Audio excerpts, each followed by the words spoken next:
I get involved with the peace. You know what I'm saying? Meaning as I'm all about peace. I'm all about unity. I'm all about love. Khaled, man, like this guy's off his rocker. It's like you give someone everything you have and they're just like, another one, honey, honey, honey, every 5 seconds on my phone, asking me for something. And now he wants a video. And I can't do a video. I can't even make my own album in peace. But it takes a great producer like me to tell them sounds is garbage, they're fake. Don't fall for the trap. Hell no, you're not getting a fucking Drake slap. Hell no, you ain't eating off me. I thought when he made the announcement that it was a little weird. Because that's not the energy I was getting from Drake, is that he popping back out to help be nobody. Cameo man. Help nobody. Nothing felt like that. For years, DJ Khaled stood as one of hip-hop's biggest success stories, constantly rounding up A-list talent and dropping massive records. But after coming across that viral tweet roasting him recently, it hit me. DJ Khaled hasn't released an album in more than 3 years. That's genuinely the longest break he's ever taken in his career. Even crazier, he actually started promoting a new project, then quietly deleted every single post, leaving fans confused about what happened and where he's disappeared to. Honestly, I'm starting to believe he might be quietly stepping away from music for good, and I've got 3 main reasons why. The biggest and most obvious one is his apparent falling out with Drake. I've talked before about why some fans and casual listeners have disliked Khaled for years, but something feels different now. Last time I tried to wrap things up positively, mentioning how he seemed to be reinventing himself, and how you can still win in this business even when fans don't vibe with you personally, as long as the music slaps. But these days, it looks like even the industry itself might be done with him, and somehow Drake is at the center of it all. Drake and DJ Khaled shared a long, tight friendship and a very fruitful creative partnership. For almost a decade, Drake appeared on nearly every Khaled album. If you're not super familiar with Khaled's style, just know he leans extremely hard on features. At his core, DJ Khaled functions as an elite executive producer. He assembles top artists and beatmakers, throws in his own ideas here and there, then steps back and lets them cook. Now, don't get it twisted, I have a team and I praise my team. I'm not like these other guys that hide their team. And I come to artists and I present to the artists ideas. Every record has a different story. So I come with the artist's idea and they either love it, and if they love it, they contribute to it, they make it 10 times bigger. That's why you see everybody is a producer and a DJ now. But it takes a great producer like me to tell them sounds is garbage, they're fake. Don't fall for the trap. Let's go with these sounds. Let's do this. Oh shit, this beat you presented me is dope. Give me that. Watch what I do. I make records, I find records, I put records out. I'm a machine. But everything depends on Khaled's ability to secure elite features. For most of his run, his greatest talent was networking, pulling together the biggest names in music onto one project. And Drake was the cornerstone of that formula. Khaled constantly gushed about how much he loved working with Drake, how close they were, how much they supported each other. First of all, Drake, man, is an amazing person.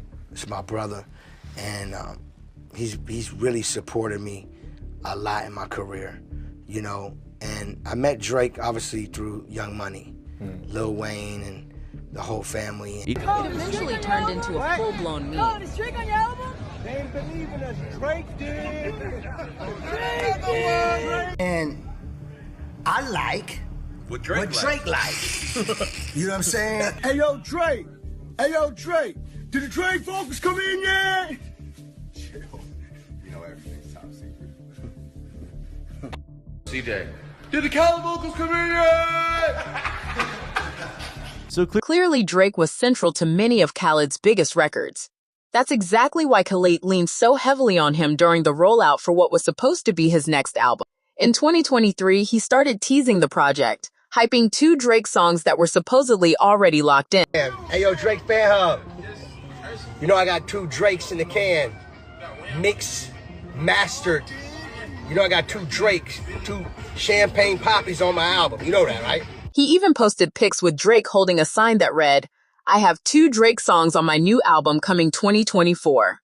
Besides the jokes about him depending on Drake so much that it basically became the entire marketing plan, there was another issue. The album kept getting delayed with zero explanation. Things went quiet through most of 2024, maybe partly because of the rap beef chaos, Diddy's legal troubles, etc. Then in February 2025, Khaled suddenly came back swinging, announcing Alum of God, calling it his Black Album, Jay-Z reference, and insisting, "This is not my last album." He added, "FYI, Drake is back working, so am I. This one has 2 Drakes." He even dropped a dramatic 5-minute movie trailer-style promo featuring Mark Wahlberg. The whole trailer basically revolved around someone stealing a laptop with the 2 Drake songs, and maybe a Jay-Z verse, and needing to recover it. I've never seen an artist sell an album almost exclusively with... This guy's got 2 Drake songs on it, okay, 2. What if he has another 100 fucking bar verse from Jay-Z, and that thing gets out on the fucking street? If it doesn't go through me, it's not getting out. Do you understand me? Get the fucking album and get Khaled. Get his fucking ass. It's got this one guy twice. What about the rest of the track list? Terrible strategy. Then it all collapsed when Drake replied to one of Khaled's posts with, "Must be at Drake Bell," sparking a wave of memes. Foreign aid cut off, etc. Drake Bell himself jumped in joking, "Yo DJ Khaled, hit me up, bro." After that moment, the album announcement vanished. Every post about it, deleted.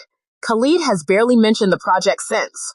An album with a huge expensive trailer, Mark Wahlberg, months of hype, running around with signs, hanging with Drake, all erased because of one Drake comment. Considering how much Khaled idolized Drake publicly, that had to hurt deeply. But weren't they boys? Weren't they just promoting together last year? What changed? Several rumors point to tension that had been simmering for a while. Remember the Drake vocals meme? Drake dropped a skit poking fun at Khaled, constantly asking for more. But it felt like there might be real frustration underneath. Khaled, man, like this guy's off his rocker. It's like you give someone everything you have and they're just like, another one, honey, every 5 seconds on my phone, asking me for something. And now he wants a video. And I can't do a video. I can't even make my own album in peace. There's been this rumor floating around that Drake wasn't really feeling the 2017 track To The Max with DJ Khaled. This claim mostly comes from DJ Academics, who, let's be real, isn't the most reliable source and basically acts like Drake's personal mouthpiece. Still, he claimed Drake has been reluctant to collab with Khaled for years now. The last 4 or 5 songs by Drake ain't even want to put out by you. That's a fact. That's a fact.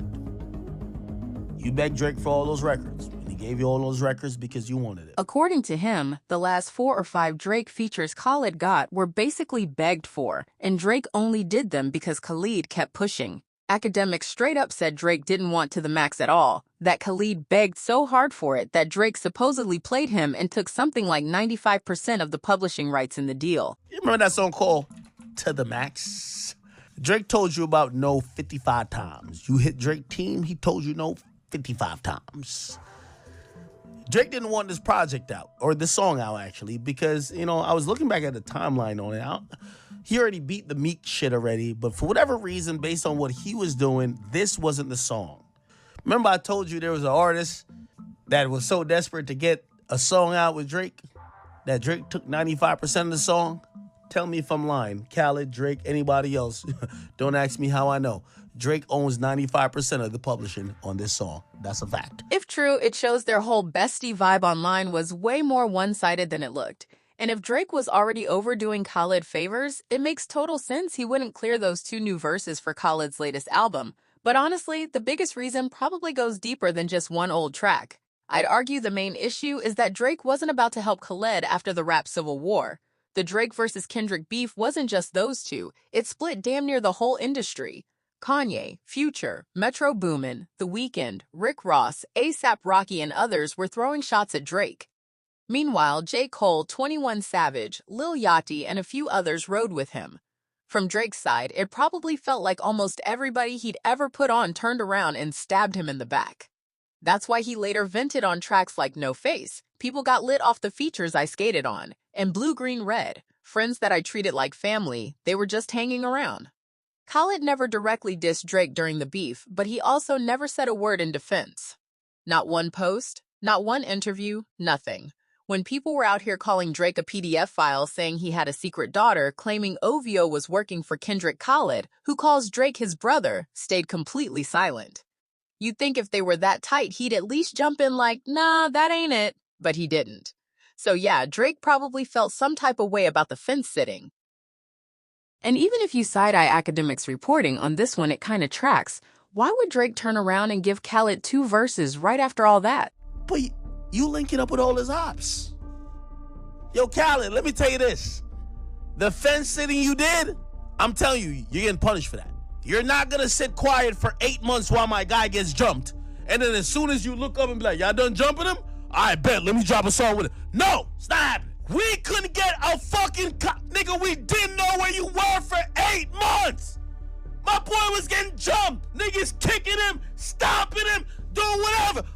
How the fuck you jumping out, Tomo? Hey, we got 2 new Drake out, 2 Trey songs. What? Throughout the beef, Khaled said nothing to support Drake. There was even that viral moment when Rick Ross posted a clowning story about Drake's nose job and tagged Khaled. People online were like, Khaled on the phone begging Ross to leave him out of it so he doesn't lose those Drake features. To be fair to Khaled, staying neutral made business sense. Picking a side would have burned bridges with half his collaborators. Plus, he's on Epic Records, same label as Future, who was heavily against Drake. So, yeah, and Khaled's on Epic. Future's on Epic. Hell no, you're not getting a fucking Drake slap. Hell no, you ain't eating off me. I thought when he made the announcement that it was a little weird. Because that's not the energy I was getting from Drake, is that he popping back out to Help be nobody. cameo man. Help nobody. It didn't, nothing felt like that. After the beef, Drake was clearly salty toward anyone and any label that sided with Kendrick or stayed conveniently quiet. So for all those reasons, he didn't clear the songs and basically torched Khaled's whole rollout. And it might not just be Drake. Other clearances on that album could be shaky too. Look at Khaled's last track list. Rick Ross and Future have beef with Drake. Lil Wayne has issues with Jay-Z, and Drake doesn't rock with Jay either. Kanye's off the rails. Kodak dissed Khaled in a leaked joint. Lil Durk locked up. The list goes on. All we do is win-win. Fuck DJ Khaled. Fuck nigga says up. With hip-hop this divided, how's Khaled supposed to assemble another star-studded album when nobody rocks with each other anymore? Twitter was ruthless during the beef. DJ Khaled realizing he's going out of business. Who gets custody of Khaled in the Ross-Drake divorce? He's gonna have to trade Forbes, Central C, and Ice Spice just to get features. Everyone's regulars hate each other now, so Khaled's stuck in the middle like a kid in a nasty custody battle with almost nobody left to call.